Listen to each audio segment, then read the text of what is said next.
Hi, I'm Josh Alburtus. I'm our political reporter here at 13 on Your Side, and going to be answering some questions that you folks sent in to us about the election coming up and the process, so let's get right into it. One question we got from Terry is, she asks, once the polls are closed and every vote has been counted and verified, can you please explain the certification process? What happens if someone refuses to certify the votes that represents the will of the people? So once these unofficial results are counted at the precinct level, all of these unofficial results, they're reported to the state through a secure network. There are also what are called boards of county canvassers. Those are the people who are certifying the elections on the county level after getting those unofficial results. It's clear in the law that this is a ministerial role that is just supposed to be based off of making sure that the numbers line up. But if that weren't the case, state law says that the county boards of canvassers would then send their results to the state board of canvassers. They would be making the final determination there if there was for any reason why they would not be certifying these elections. It would have to fall under that sort of ministerial role that they have under Michigan law. If they were refused to certify them for anything outside of that role, then we could likely see some of the legal battles that we saw in, for example, like 2020, right? We could expect the Attorney General to step in and perhaps try to force some of those boards of canvassers to certify the results if it fell outside of their role. So that's something we would probably see if that was the case, but we'll have to see if that plays out. Another question we got from Rima is, can you vote the straight party option and still select the opposite party candidate for president? You actually can, we're told, if you fill in one of those bubbles, the Republican or the Democratic bubble at the top, that will automatically put your choices for all the partisan races for one of those parties. But if you still want to vote for a member of a different party in one of those partisan races, you still can fill out that person's name bubble, and that will simply override the straight party vote, but it still can be done, and the machine can count it. And on top of that, that only applies to the partisan races on this ballot, right? There are some nonpartisan races as well, for example, the state Supreme Court. So even if you check the Democratic or the Republican bubble and you vote straight ticket, that doesn't count for those nonpartisan races. You still have to fill in the bubbles for those candidates on the nonpartisan races and whatever millages or proposals that may be on your ballot as well, which is always why it's always a good reason to also check the back side of your ballot to make sure that if there are any, that you're considering those and you get a chance to vote on those.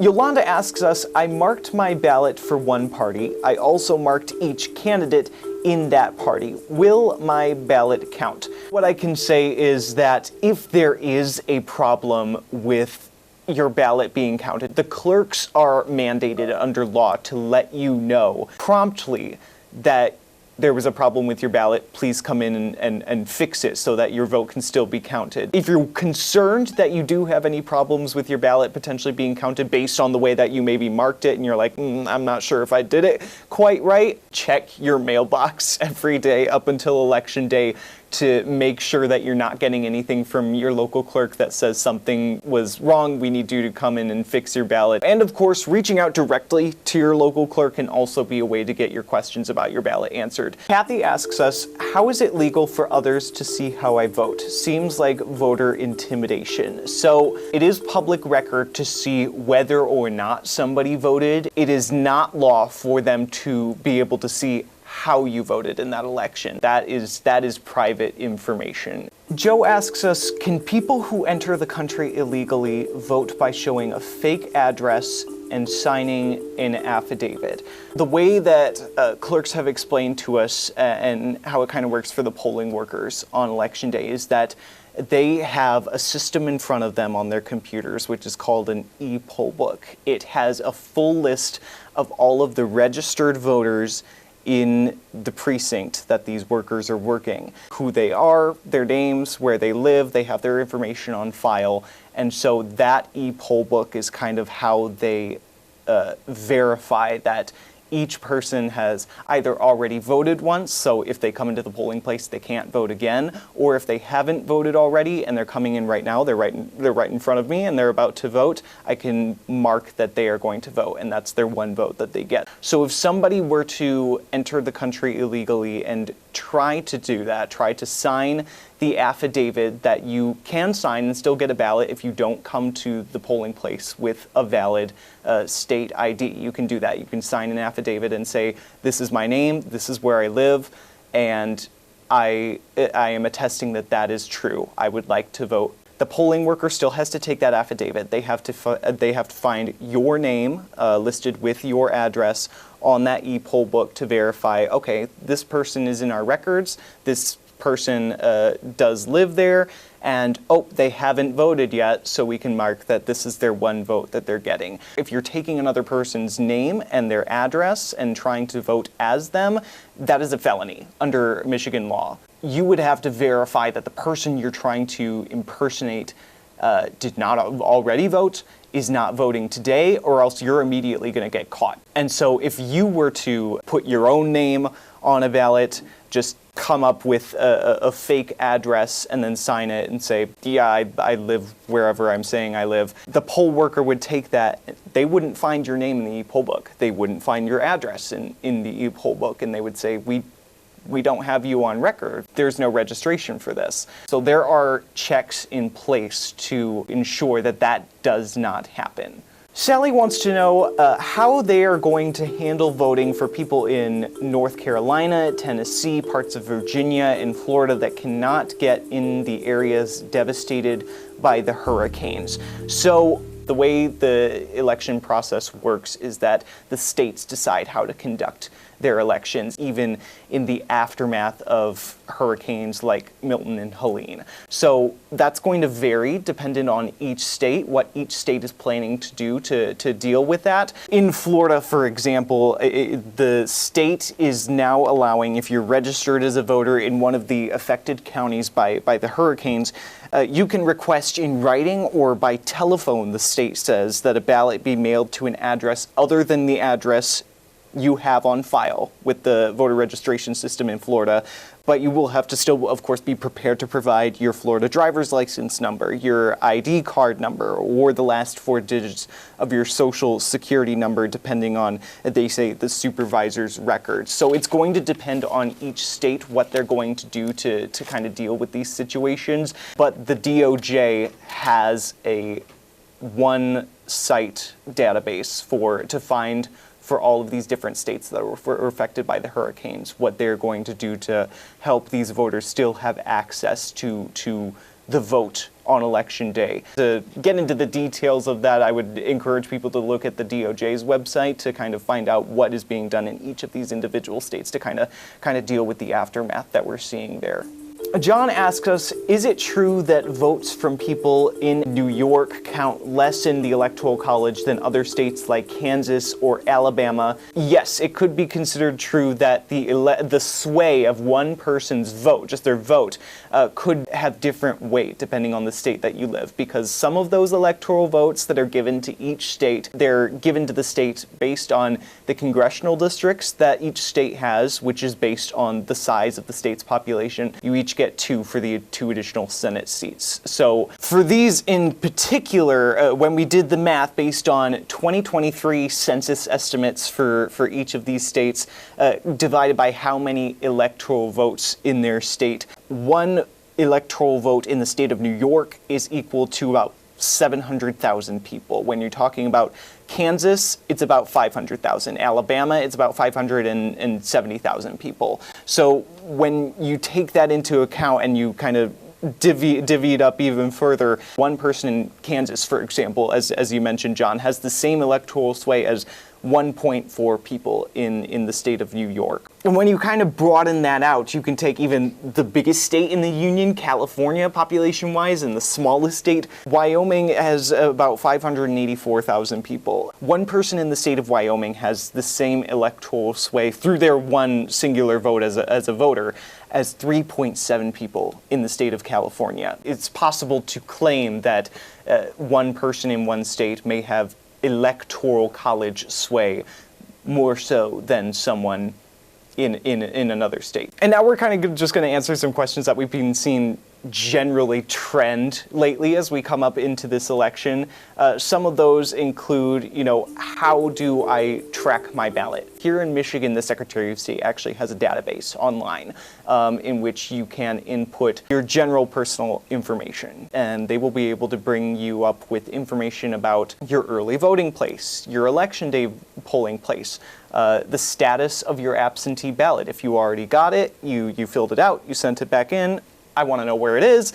So that can all be found on the Michigan Secretary of State's website for anyone who is wanting to know the status of their ballot and making sure that it's counted. What time do the polls open and close in Michigan? So for Election Day, that's going to be 7 a.m. on Election Day, and they are going to stay open until 8 p.m. that same day, November 5th. That's a Tuesday. If you are in line by 8 p.m. on Election Day, you don't even have to be inside the building, the polling place. As long as you are in line by 8 p.m. on Election Day, you're going to be allowed to vote. So 7 a.m. to 8 p.m. are prescribed hours as long as you're in line by 8 p.m. and you can still get your vote counted.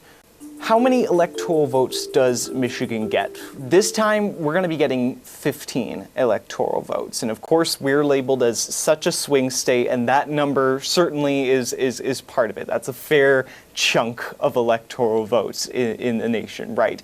So here in Michigan, we have 13 congressional districts, plus the 2 Senate seats. That gives us 15 electoral votes.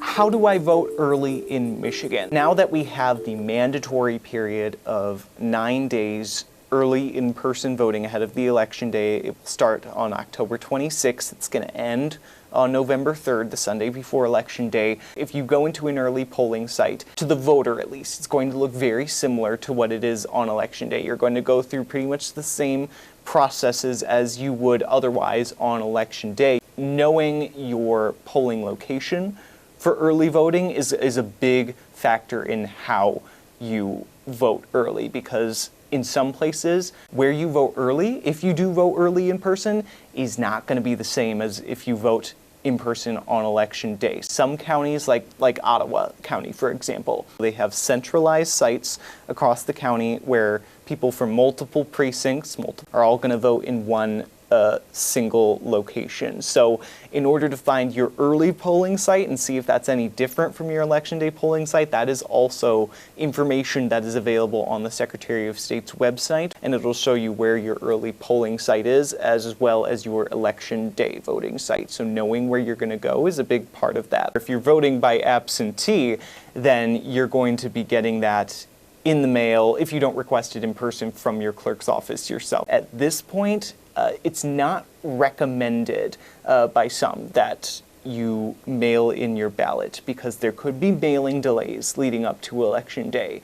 And so in order to make sure that your vote gets to the clerk's office in time, putting it physically in a drop box or handing it in person to your local clerk, that's probably the best choice at this late stage in the election to make sure it's there and it gets counted in time.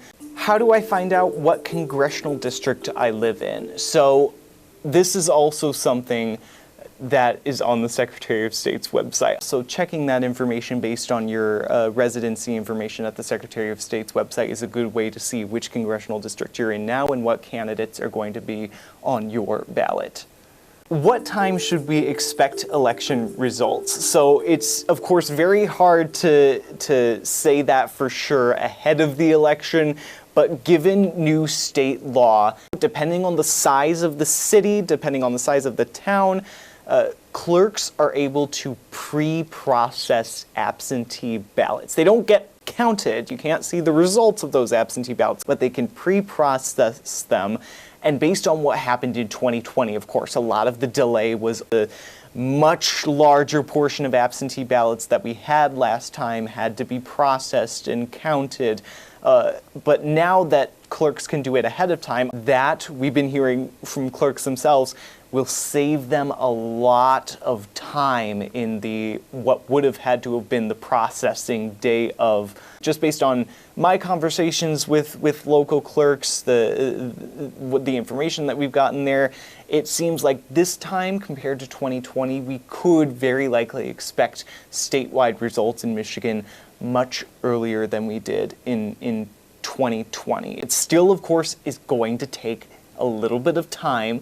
If we don't know on election night, that's very possible just because of how many people vote in a presidential election. The Secretary of State has tried to aim for having those unofficial results in by 24 hours after the polls close. Within the next day, I would say is very likely to have those results in. So watch that space very closely. What are poll watchers and what can and can't they do? There's a difference between poll watchers and poll challengers. Poll watchers are pretty much any member of the public can come in and into the precinct and just watch the process. They're going to be in a designated area in the polling location and just be able to watch it and be informed. Challengers, on the other hand, have a little bit more power in this process. They have to be credentialed by a qualified political party or organization. They cannot talk to voters, but what they can do is if anything arises that they suspect may not be within the law, or perhaps if someone they believe is not actually registered as they are saying they're registered to vote in this location, they can challenge that to the poll workers, and the workers will have to go further into the process to register that challenge. For example, there can be no active campaigning within 100 feet of a polling place in Michigan. If an election challenger believes that to be happening, they can go into the polling place to the election workers and say, hey, I'm challenging this. I don't believe this should be happening. I suspect that this campaigning is happening within 100 feet of the polling place, and action is going to have to be taken. There are some things, of course, that they cannot do. They cannot talk to voters. They cannot do anything that gets in the way of the process of voting or impedes or stops the workers from doing their work. So they have to maintain some boundaries in that work there. And we have covered that a little bit on 13 on Your Side, and I encourage you to go check out our website and check out that story to kind of get a little more on what those challengers can and cannot do. They're just another check and balance on the system to be there to make sure that everything is going as it should. I hope I was able to answer some of your folks' questions. Thanks for submitting those. If you have any more, text them to the number on your screen, and we hope to be back with another round soon.